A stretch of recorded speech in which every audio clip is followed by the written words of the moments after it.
You portray Anthony Check in SYFY's Revival, a complex and compelling role. How did you become involved with the series? And was the role offered to you specifically with your WWE background in mind?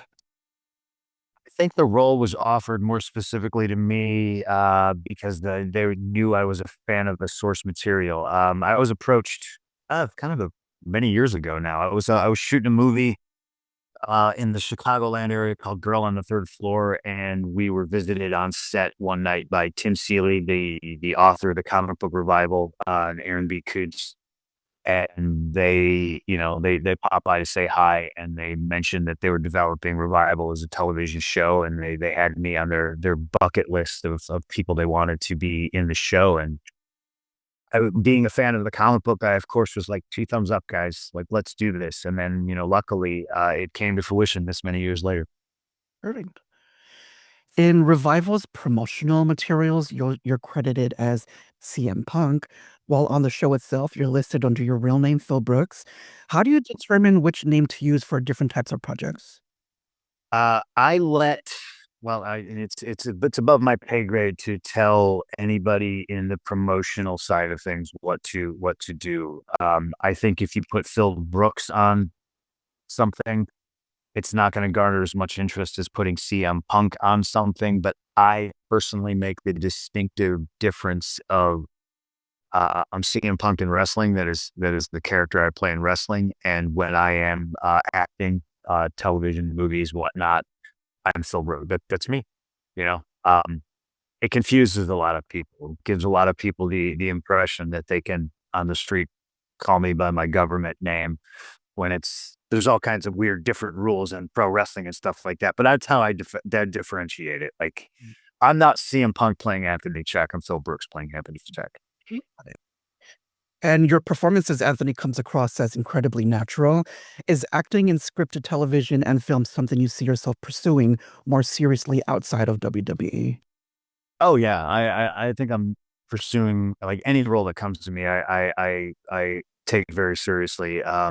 It's just a matter of like time management. If I can afford to do it with my schedule, and it's honestly less the role than the people I'm working with. Like, I'm interested in working with fun people, creative people, and people that I can also learn a lot from. And this show was absolutely no different. Like, I was surrounded by great actors and actresses and got to learn a ton while working on the job.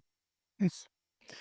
Okay, so this interview is going to go out after episode 6 airs. Um, Spoilers.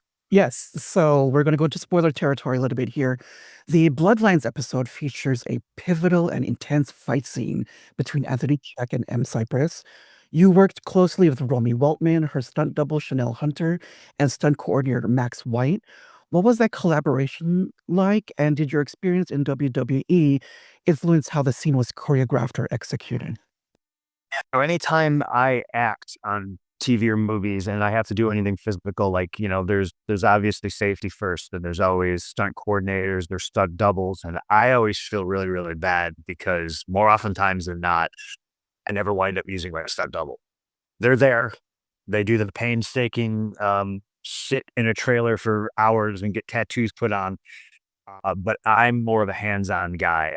I'm physical for a living. A lot of actors and actresses aren't necessarily brought up that way. Like, they step aside, they let this stunt team do their thing.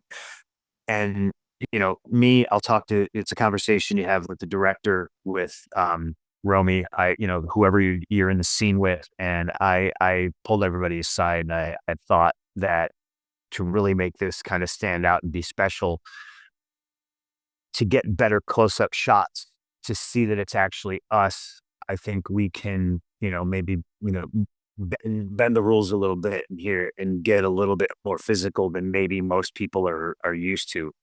Romy was all for it. She was all excited. I entrusted in her, like, hey, listen, you're not going to hurt me no matter what you do.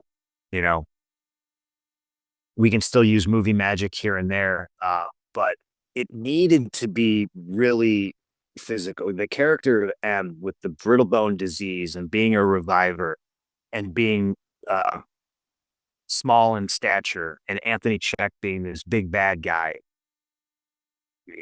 I felt like it really needed just that extra mile that maybe doing it the Hollywood way would have kind of put a little bit of a damper on. We needed to see her get angry and mad and release all this frustration on this character that it was harming her family. I think we did that. I haven't seen it yet, but I'm looking very much forward to watching it. I've heard good things. It would no, yeah, when you will see it, your scene, your death scene, amazing. It was I'm so excited. I was I never like watching me, but I'm excited to huh. watch this because I want to see Romy kick my ass. Oh, yes, she's great. Everyone's great. And then finally, you mentioned your character meets a particularly violent and dramatic end in this episode. We haven't seen 6 I mean, we haven't seen 7 or 8 yet, so we have no idea what comes after this. And we don't know if this is truly the end for Anthony Check. What are your thoughts on my theory, at least, that he could be a secret reviver and that we may not have seen the last of him?